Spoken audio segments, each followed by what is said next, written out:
Agora a gente vai entrar nas fontes da vida, coisa que até hoje nenhum cientista, né, nenhum acadêmico, nenhum sistematizador conseguiu fazer de maneira plena. Sua voz nos oferece a fonte da vida. Ela não vai vir com explicações para impressionar os egos acadêmicos, inflados de intelectualidade, mas mortos no espírito, na intuição. Ela vem nos oferecer justamente o que falta para a humanidade, que é essa orientação suprema. E até certa medida ela faz um esforço fantástico em relacionar com essas coisas que esses egos intelectivos, enterrados em departamentos acadêmicos, estão tentando chegar com muita dificuldade. Então, esse é o objetivo aqui da grande síntese. É dar uma orientação suprema para a ciência. Não é se escravizar numa área da ciência e dar mais uma contribuição numa especificidade que, devido à falta de orientação, está nos levando à pulverização. Já existem muitos cientistas, muitas pessoas do meio acadêmico que estão falando na necessidade de uma síntese, em vários sentidos.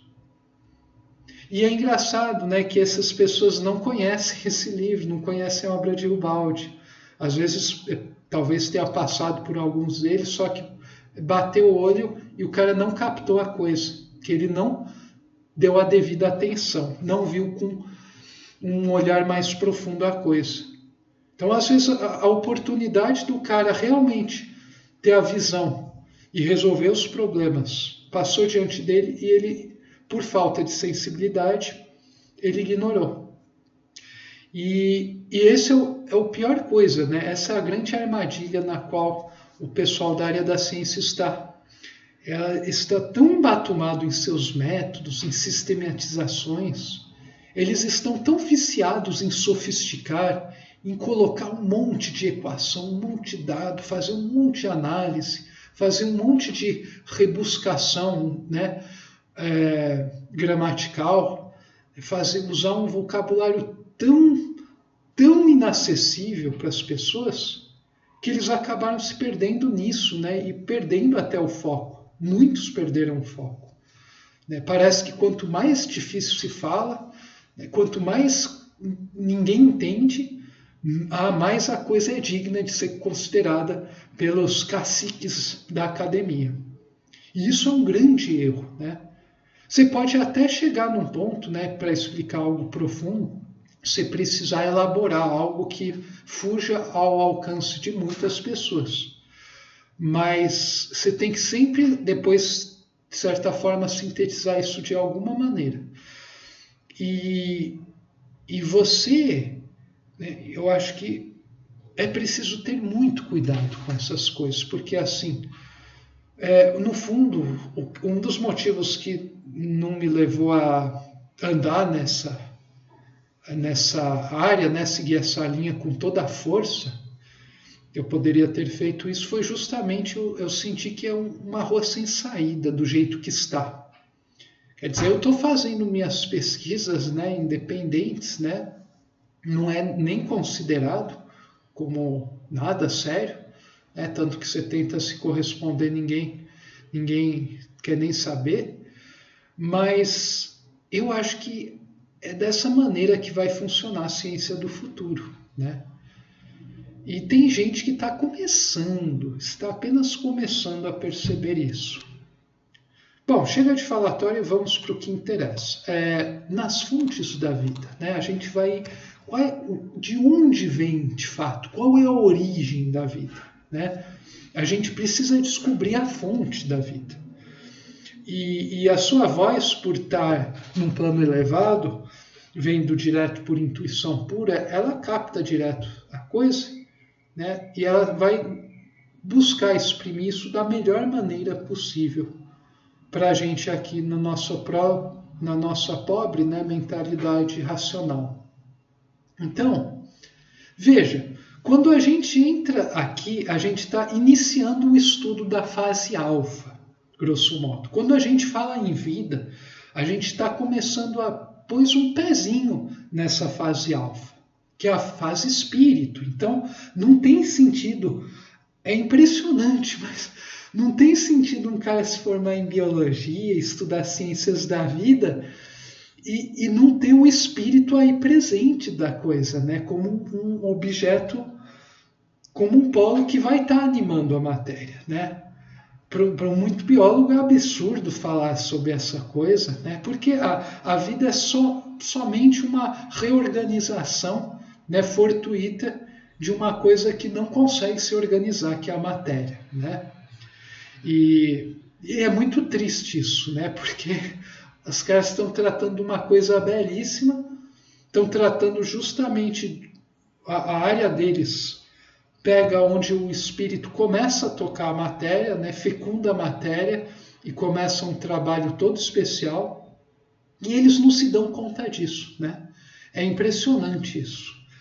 Então, a vida, né, é o início dessa manifestação da liberdade. Ela se manifesta, né, minimamente vai crescendo. E essa liberdade é a consciência do ser, né? É a consciência do ser. E uma coisa muito, muito importante que eu já falei em vídeos anteriores aqui é justamente essa coisa que eu tenho aqui em diagrama. A gente precisa destacar, né? Uma coisa é o princípio da vida. Esse princípio ele é único no nosso universo. Ela está em todos os lugares. Em Marte, em Urano, em Andrômeda, em Sírios. Em qualquer lugar desse planeta e de qualquer planeta, né? Qualquer ponto desse universo, o princípio da vida ele está presente. O princípio da vida é único. Ele é completamente imaterial. Você nunca vai conseguir cheirar, tocar, ver esse princípio da vida. Isso é uma coisa. Agora, outra coisa profundamente relacionada, mas que é outra coisa, é a forma da vida. A forma que a vida vai assumir, dependendo do planeta, que vai ter uma composição química, que vai ser diferenciada em relação a outro. Então a gente está falando aqui que pode haver várias formas de vida. E eu não estou falando só do nosso planeta. Aqui a gente vê várias formas de vidas, né? Mas em outros planetas a gente pode ter formas de vida evolutivamente equivalentes à nossa, que vai assumir uma forma muito diferente, né? Os tais dos alienígenas, né? Extraterrestres, que podem ser também humanoides, mas não vão ser muito diferentes de nós em forma, né? Na bioquímica, na morfologia, na anatomia, no funcionamento, né? Podem ter mais sexos ou menos sexos, né? Diferentes tipos de configurações morfológicas, né? De tipos de órgãos, né?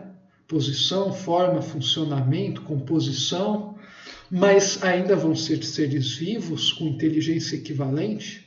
A gente vai ver um pouco sobre isso, mas assim, a forma da vida, né, que pode ser múltiplas formas vivas, são manifestação, dependendo do contexto, né, das condições desse mesmo princípio da vida, né? Isso é preciso que fique muito claro aqui, porque muita gente não consegue progredir, né, nem estudar e entender a vida, nem fazer pesquisas que levem a algum lugar, justamente por não conseguir fazer essa diferenciação. Uma coisa é o princípio universal, vida. Outra coisa são as formas vivas que vão brotar se as condições forem fortuitas para esse princípio se manifestar. O princípio ele sempre está lá. Então, qualquer coisa que vá satisfazer condições vai dar início a uma construção que pode levar a uma forma viva. Agora, a forma que a vida vai ter vai depender de um monte de fatores, né? Então, a ciência sempre focou nessa forma da vida. E ela confundiu essa forma com o princípio da vida. E daí ela fez uma salada no qual ela não consegue sair. Ela criou um labirinto infinito do qual ela não consegue escapar, justamente porque ela acha que formas vivas, né, e o princípio da vida é a mesma coisa, né? Ela não entende esse aspecto imaterial da vida. A vida em si, né, na sua pureza, ela é totalmente imaterial. E é um princípio. E os cientistas, né, eles não percebem isso, né? E eu aqui, né, que sou um Zezinho comparado a eles, né, do ponto de vista acadêmico, que percebo isso, né? Eu percebo claramente isso, né? Mesmo que eu não fale tão rebuscado quanto esses sujeitos, né? Eu percebo isso. E a vida, ela é uma manifestação de psiquismo, então.